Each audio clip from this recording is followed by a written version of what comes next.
Good Friday afternoon, everybody. Welcome back to another video. And today is going to be my favorite movies of 2022. And I had the hardest time narrowing it down to only 10. So, these are going to be my top 20 favorite movies of 2022. Now, some of these movies I did a first time watch just this month, and some of them are actually on this list. But a lot of these movies I've seen throughout the year, and I'm just going to give you my thoughts about all 20. So, let's go ahead and get this started before I make it way too long. And at number 20, I have Prey, which was a new Predator origin story released on Hulu earlier this summer. And this tells the story of like a young Comanche girl about ready to be like the warrior chief, but she's like in the middle of fighting the Predator.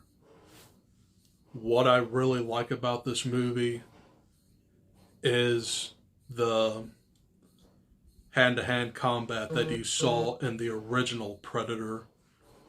It's literally unmatched, and it literally feels like the original one.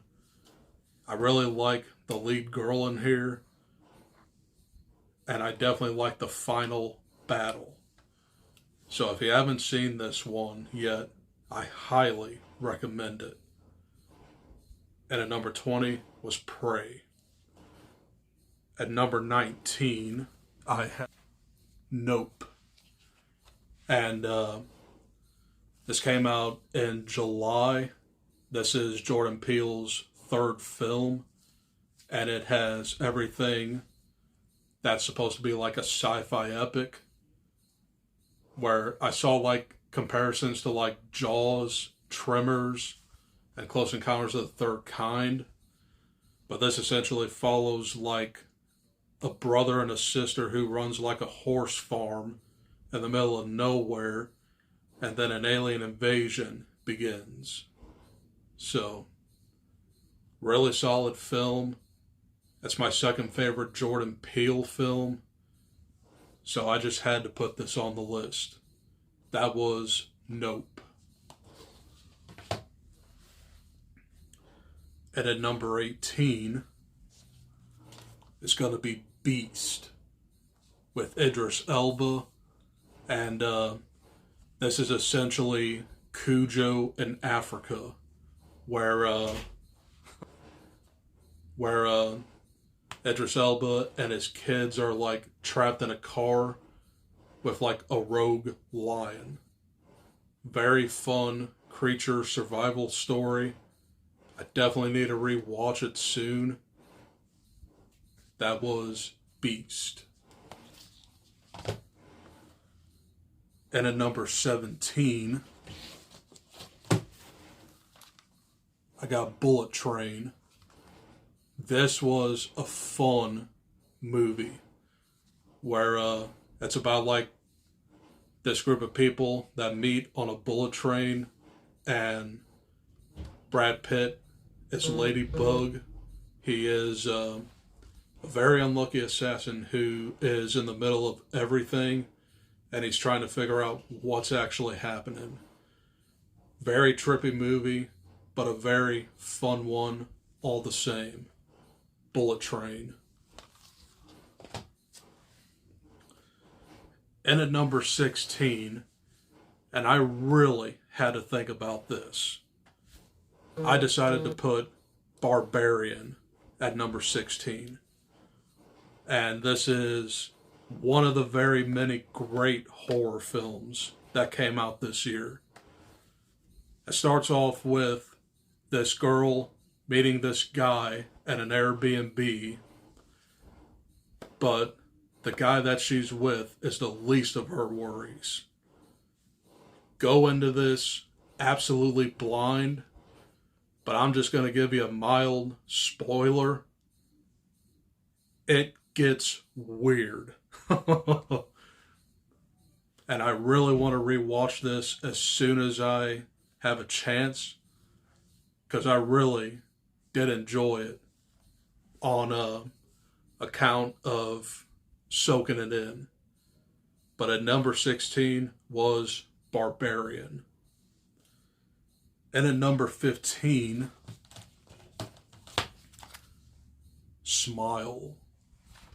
Another great horror film earlier this year.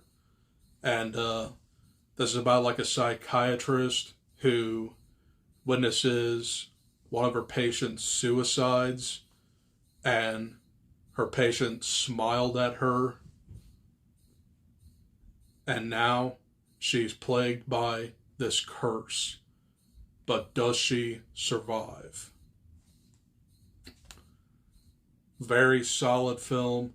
I thought it would be kind of dumb, but I really enjoyed it. That was Smile. And at number 14 is going to be the first movie I watched this month, Violent Night. And this is essentially Die Hard meets The Santa Claus meets Home Alone. So it's about this group of, I don't know, you want to say like robbers, but they try and rob this estate that's run by a very rich family, and Santa Claus stops them all in their tracks and kills them all brutally. This was a fun movie. I mean, really fun. I definitely can't wait to rewatch it again. I saw this thing twice earlier this month. And not to mention David Harbour, perfect casting as Santa Claus. But that was Violent Night.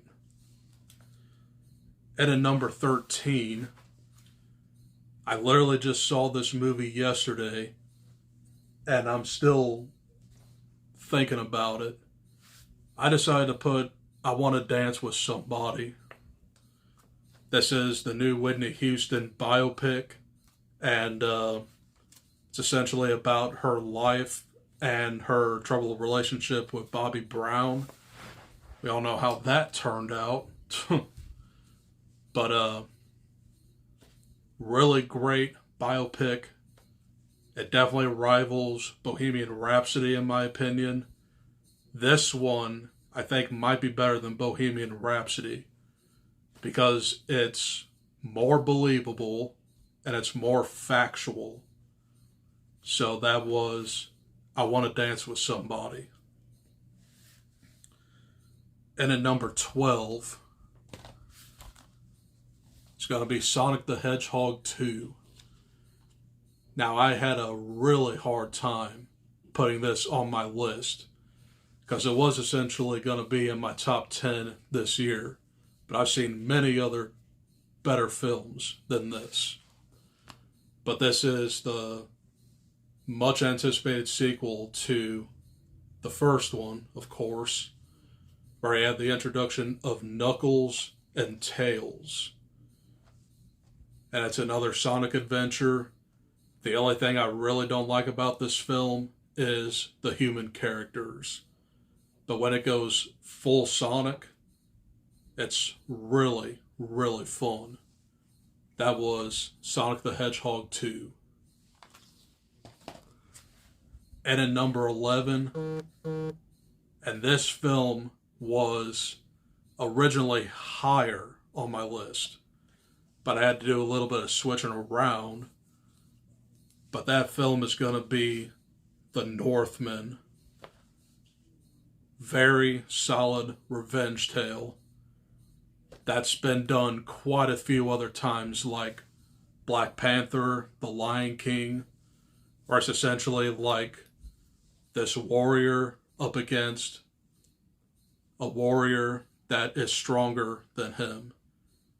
And this other guy kills his father, so he's out for revenge. This is basically like the Lion King on steroids. But really visually stunning film. And I definitely need to rewatch it. But it's one of those where I'm not going to rewatch that often. But it's definitely my favorite out of Robert Eggers. That was The Northman. And now, my top 10 films of 2022. Now, as a disclaimer, I haven't seen every single movie that came out this year. These are my favorites. And at number 10, it's probably going to be a controversial pick, but when it gets into like the horror, I really enjoyed Doctor Strange and the Multiverse of Madness. And I watched this like for the second time on Monday. Wow. And it still is a really, really great Marvel movie. So it's essentially Doctor Strange up against Scarlet Witch, and he has the help of America Chavez, which her power opens up other multiverses. A really fun sequel that I definitely want to rewatch again and again. But it's not my favorite Marvel sequel. That movie will be later on this list. But moving on, that was Doctor Strange, Multiverse of Madness. And at number 9 is actually going to be a movie that was released in January. Yeah, there's actually a January release on my best of list. Scream 2022. And this is the 5th movie in the franchise. Still one of my favorite horror movies of this year. And it's literally just a legacy sequel. Spoiler alert, Dewey dies. Rather stupidly. But this essentially takes you all the way back to the first one, where the main climax is at Billy and Stu's house. Really enjoyed this one. It's probably like my 3rd favorite Scream movie, but it definitely deserves to be on this list. Scream 2022. And at number 8, it's going to be The Black Phone. I really thought about where I wanted to think about where I wanted to place this film. Words. But this was a much anticipated release that came out in June of this year, but it was originally supposed to be released last year. But this tells a story of a boy that was kidnapped by the Grabber, played by Ethan Hawke. And the boy just fights to survive. Then he starts getting these calls from the Grabber's victims, and they do everything to help him escape. Really solid horror film, and a really creepy one at that. And I definitely like the 70s aesthetic to it. The Black Phone. And then number 7 is going to be another movie that came out this month. Avatar: The Way of Water. I know. People are like praising this film right now, but it's lower on this list because it's essentially the first one, 30 minutes longer, in the water. But you pick up 13 years after the original events, and the first hour of this film is kind of like Avatar 1.5 to me, because it takes a while to actually have them get into the water world. But now Quaritch comes back, and now he's Na'vi. So, same exact villain, and still a visually awesome movie, but nothing's really changed. That's why it's lower on this list. But that was Avatar: The Way of Water. And at number 6, it's going to be another first time watch. Terrifier 2. Yeah. That one really took me by surprise. But this is the much anticipated sequel to Terrifier. And you have like a new horror icon in Art the Clown. And this movie is wild, brutal, and just over the top with gore. I mean, this might be one of the goriest films I've ever watched. But essentially, this teenage kid wants to dress up as Art the Clown for Halloween, but Art the Clown is brought back by this demonic girl creature thing, and it's just another brutal night on Halloween. And you're introduced to Sienna, which is one of the best final girls I've seen in movies in a very long time. This movie was fun, and it really doesn't feel like 2 hours and 18 minutes. I actually really want to rewatch this one soon. But that was Terrifier 2. And at number 5 is going to be Black Panther: Wakanda Forever. And much anticipated sequel to the first one. But the studio was dealt a tragic hand at Chadwick Boseman's death. And you're also introduced to Namor, which is the king of Tolakan, which is kind of like an Atlantean kingdom. This movie was definitely pulled off extravagantly despite Chadwick Boseman's death. I mean, Shuri was definitely the right choice to pick. And this movie definitely had an emotional beginning and end. But it doesn't need to be 2.5 hours long, because the middle of this movie just drags. That's my only issue with this movie. Otherwise, a great Marvel movie compared to what we got earlier this year with Thor: Love and Thunder. But that was Black Panther: Wakanda Forever. And at number 4, and I kind of cheated on this because they're both in the same universe, but I decided to put X and Pearl. So, like I said, these two movies are the most unexpected franchise of the year.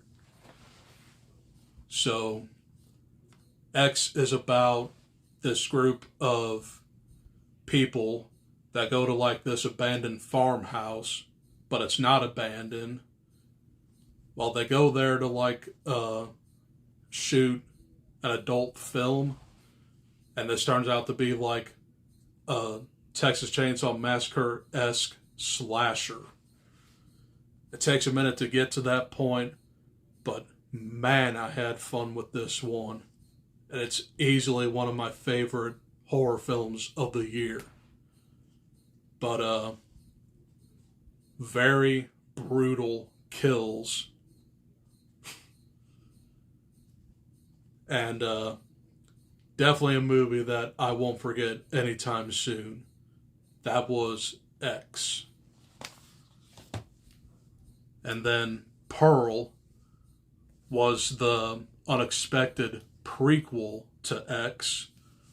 And this also stars Mia Goth as Pearl, where she's just an unhinged young lady living with her estranged parents on a farm, and she wants to try everything in her power to get out of that life and become rich and famous.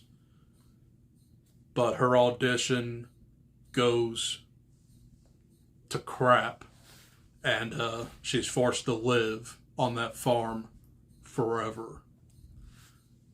This is Psycho meets The Wizard of Oz. Really, really enjoyed both of these films. Top 3. Very hard to determine these top 3, but I have them. And at number 3 is going to be The Batman. And obviously the best superhero movie of the year, Robert Pattinson, and he's up against the Riddler. So this is the Batman that I've always wanted to see on film. This is a true detective story, and it's just a pursuit of the Riddler. And he also had the introduction of the Penguin and Catwoman.